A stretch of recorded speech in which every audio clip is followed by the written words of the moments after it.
Everyone's wondering, where are the arrests? Trump ousted the last federal prosecutor investigating Letitia James because he said they were too sensitive, too rhino. He's bringing in someone new. But James Comey is about to get arrested. According to MSNBC, welcome to Doug in Exile. This is where the happy patriots are. It's a little stormy out here in Tennessee right now, and I like hearing the thunder and the lightning. Puts a little chill up my spine, reminds me God's there with his orchestra, pouring rain down, watering the plants. And let's get James arrested. He's a fellow 6'8" man, so I'm about to kick him out of the club, throw him in jail. I want to make it very clear. This isn't just about the New York Attorney General. That office is also investigating a statement made to Congress by former FBI Director James Comey back in 2020. And the statute of limitations on that issue elapses in a little over a week. So our sources are telling my colleague Carol Lenig and I that we should look for a potential indictment of the former FBI Director James Comey out of that office in the next week. Fire Comey. We only have 1 week as the ticking clock, so you're going to find out in a week if arrests are going to happen. If it doesn't happen, then Comey gets past the statute of limitations, so it's going to be much more difficult. And they're saying they're hearing buzzwords that Comey's going down. So you can all come back to me, and instead of saying in the chat, there's no arrests, you can say, well, there's one arrest. Big one, a tall one. Stakes are very high here. The Trump administration is explicitly doing with this message from Donald Trump exactly what it accused the Biden administration and the Biden Justice Department of doing without evidence, by the way. Those accusations were totally without evidence, weaponizing and politicizing the Justice Department against the president's political enemies. That's out in the open now. They're accusing Trump of what they did. I have a quote in a second that's going to show you how Caroline Leavitt just refutes and debunks all of this. But I do like loser panel of the day. There's Joe Scarborough. Down in the lower left is David French. These are all the most anti-Trump backstabbers of America. But David French is this sanctimonious, self-righteous Christian, allegedly. He hates Trump more than anything. He'll tell any lie because he despises Trump so much. Right here in Franklin, Tennessee. Warning about it. We've been discussing it for months. This message from Donald Trump really lays it all bare. And what's happening in the Eastern District of Virginia is... yeah. Here it comes. Ready for this? Here's Caroline Leavitt explaining to these numbskulls exactly why it is not retribution for us to go after Comey. It is justice to go after Comey for his weaponization of the government. Let's get that clear. She's going to really articulate it well because the spin's going to go out to all you guys. They're going to say Trump got Comey. This is retribution and revenge only. No, it is justice. President, on exactly what that announcement entails. On a different topic, going back to the president's social media post from over the weekend regarding the DOJ and his seeming frustration that they hadn't taken action quickly enough. In the last episode, we talked about Pam Bondi's quote. That's what he's saying is you haven't done action fast enough. And Trump provided cover and threw public strength out to Pam Bondi, right? Because she doesn't have the same credentials, credibility, or public will that Trump has. So he's trying to push it onto her, give her some to give her strength. In regards to Pam Bondi, who should she focus on as far as bringing accountability? Everybody, really. It's a big office. She's doing a good job. But focus on everybody. There are a lot of crooked people that were here before me. There are people that almost destroyed our country. If I didn't win this election, our country would be destroyed. We wouldn't have a country right now. Which is something that the president said during his inaugural address. Never again will the immense power of the state be weaponized to persecute political opponents. We will not allow that to happen. Is the president going back on his promise? No. In fact, the president is fulfilling his promise to restore a Department of Justice that demands accountability. And it is not weaponizing the Department of Justice to demand accountability for those who weaponize the Department of Justice. Okay, we have to clarify that, and I want you guys all to memorize that answer, because that is going to be the theme of the Trump administration. If within 1 week, James Comey will fall under the statute of limitations, so he's going to get arrested. It is not the weaponization of the Justice Department to bring justice to the other party that weaponize the Department of Justice. Okay, there's a difference. The Democrats weaponize the Department of Justice, and now you have to go and prosecute it. And that in and of itself does not necessarily have to be political. It might also merely be justice. And of course, Democrats aren't going to prosecute their own. So the only way that you're ever going to get justice on this is going to be from another party. And nobody knows what that looks like more than President Trump. We are not going to tolerate gaslighting from anyone in the media or from anyone on the other side who is trying to say that it's the president who is weaponizing the DOJ. It was Joe Biden and his attorney general who weaponized the DOJ. Joe Biden used this sacred American institution to go after his political opponent in the middle of an election year. And you look at people like Adam Schiff and like James Comey and like Letitia James, who the president is rightfully frustrated. He wants accountability for these corrupt fraudsters who abused their power, who abused their oath of office to target the former president and then candidate for the highest office in the land. And she said, no gaslighting. This is gaslighting if you say both sides do it.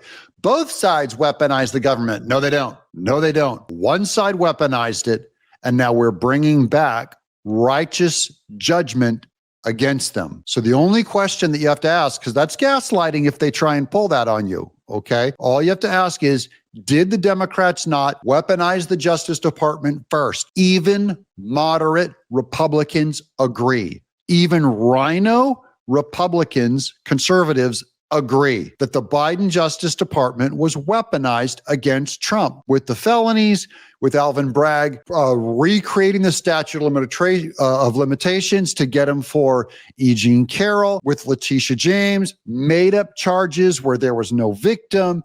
It was obviously weaponized against Trump, obviously, across multiple platforms, hundreds of indictments, all of them fraud. Now, if Trump turns around and says we have to straighten that out and hold people accountable, they're gaslighting you if they say you broke a promise. You said you wouldn't use the weaponize the Justice Department politically. And I think the president is reaffirmed in those frustrations and his hope for accountability by the millions and millions of people who reelected him to this office with a mandate to demand accountability. And the president has not been shy about this, Gabe. In fact, when he traveled to the Department of Justice earlier this year, all of you were there to cover it. He said, quote, "I demand a full and complete accountability for wrongs and abuses that have occurred. The American people gave a mandate to investigate and root the corruption out of our system." And that's what the president wants to see done. Carolyn. And if you don't prosecute this, the weaponization of justice, it will continue. This is how you stop it. If you don't address it and say, hey, both sides, we can't go after Comey. We can't go after Comey. You will allow and encourage the weaponization of justice because the Democrats will say, we got to do it again. That's how you stop it. So I love that clarity from Caroline Levitt. Don't let them gaslight you. This is going to be all of next week's news. I'm telling you about it now. If Comey gets whacked, gets arrested, and I believe he will, they already have their narrative set out.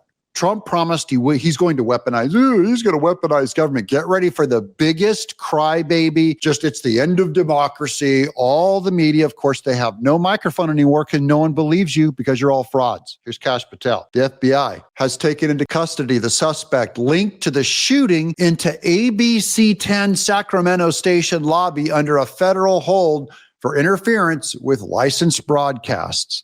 Now, this is another radical leftist shooting. They shot up an ABC 10 station and broke its windows. Of course, they're Democrats. In this case, this is the weirdest one of all. This is a Democrat shooter angry that they fired Jimmy Kimmel. So it's a Democrat shooter shooting a Democrat station that is ABC 10. That's right. The Democrats are shooting Democrats for firing Democrats. You got it? Democrats are violent across all levels, all the way up. I don't know how they're going to spin this one against Trump because this shooter was not MAGA. Targeted acts of violence are unacceptable and will be pursued to the fullest extent of the law. FBI arrests Sacramento man in connection with ABC 10 News station shooting after earlier release on bail. Jail records show he is now ineligible for bail. Good. No cash bail. There's Kash Patel with the article. Here's the bullet holes in the window. They're showing them in the FBI on the streets of Sacramento. Next up, this one's weird. I don't know if you guys have heard, but breaking. This is France's Brigitte Macron. So there's Macron.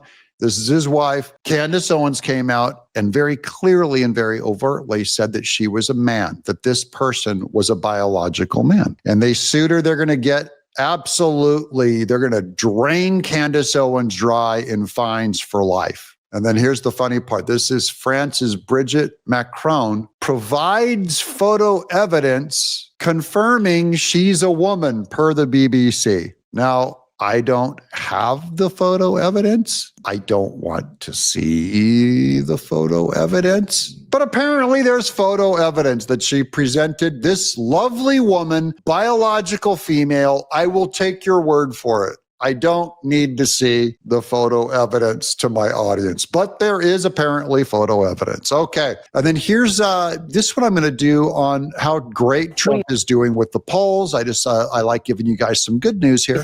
What are we seeing? Donald Trump being underwater, Democrats, and this guarantees us we're going to fly high in the midterms. Let me tell you, this guarantees you nothing, because at this particular point, the Democrats are the New Orleans Saints of political parties. What are we talking about? Trust the Dems or GOP more on the economy? Who leads on the economy? Republicans by 7. Immigration, Republicans by 13. How about crime? A big issue for Donald Trump and the Republicans. Look at that. Lead by 22 points. So the bottom line is this. At this particular point, the ball may be on the ground, but the Democrats have not picked up the ball and running with it. If anything, at this particular point, it's the Republicans who are running with the ball on the top issues, the economy, immigration, and crime. The Democrats have nothing. Okay. And watch that economy. That's the narrowest one. And that's the one that we usually tend to vote on the most selfishly. It's like, how am I going to make more money? My wallet. Okay. And if the Republicans, if Trump and the tariffs don't work, or we have a major recession that can crash out, this can all turn around very quick. That +7 on the economy can go down to like -40 on the economy if we're not careful. Okay, so pray for the economy. I'm going to get to an economic good news for Trump in just a moment, but I just wanted to give you that underline as I think of these. I don't think the Democrats are ever going to put a dent in Trump's positive numbers on immigration. They will never come out as the pro-wall, anti-immigration party. So they're dead on that. Same with crime. You saw them fighting crime in Chicago, at Washington, D.C. Trump's efforts. This is brilliant branding on Trump's part. The Democrats had made all this big noise going, Trump is ending crime in our cities and we're against it. So they lost that. Those two arguments are going to stay solid in Trump's favor. The economy is the one thing where we don't know what the tariffs, the stock market, the jobs numbers, the quantitative easing of interest rates, housing, what it's going to do, we don't know. These are tough times for the economy because it's been good for so long that usually it's ready for an adjustment. Now, I'm just going to show you the comparison of the numbers from 2022 till now. It's only been 3 years now. Okay, the GOP is more trusted than the Dems on the economy. It was 12 points in 2022. Slight decline in that lead, but still 7 points. How about immigration? It was Republicans by 3 back in 2022. Look at this. The Republican lead's actually gone up by 10 points. What are you doing, Democrats? My goodness gracious. And on crime, the Republicans were up by 13, and now they're up by 22. The lead, again, expanding by nearly double digits. So whatever Democrats are doing, it ain't working, Kate. It ain't working. Republicans have the lead on all. Whatever the Democrats are doing, it ain't working. And I just want to give you guys the good news because so far, we're going to continue to bury them. This has to last till 2026. We could lose the House and the Senate. I don't know the future. I'm humble about it. I don't know. No one knows. I can only say it looks good so far. Here's the White House on the economy. This is why it's so important for Trump to continue to do good work in the economy to protect those numbers and protect America. Here's the White House. This country, the world, was built on reliable, beautiful railroads. Now they will be coming back fast, says President Donald Trump. Just concluded a wonderful call with the highly respected president of Kazakhstan, Kasim-Jomart Kemeluli Tokayev. Ooh. They have signed the largest railroad equipment purchases in history, $4 billion worth of United States locomotives and rail equipment.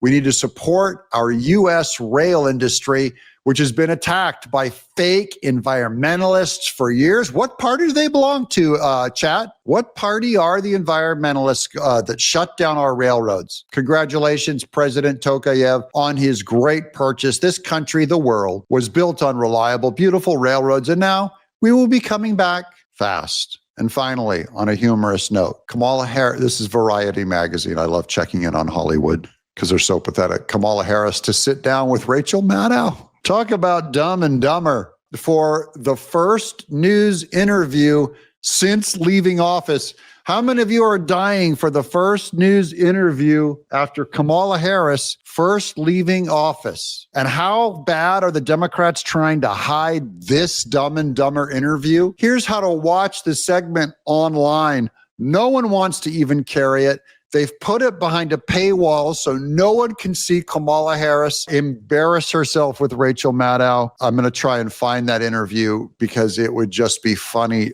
just to destroy them and rail on them. I would eat it like dessert, my empty calories. It would be too delicious. But the main thing is it's hidden behind a paywall. No one's going to find it. No one's going to care. No one's looking to Kamala Harris. Everyone looked at the Charlie Kirk Memorial yesterday, saturated in Jesus Christ and political conservatism as good news, hope, the future of America, a solid foundation. And Kamala Harris was an evil, witchy, antichrist, pagan, Marxist, backwards, evil force that was stopped by you and I, the American patriot. Have you thanked God today? Because I do every day, man, on my knees. Lord, I don't deserve this country and I don't deserve all of you as my audience. I read your chat and you guys are fantastic. I'm Doug in Exile.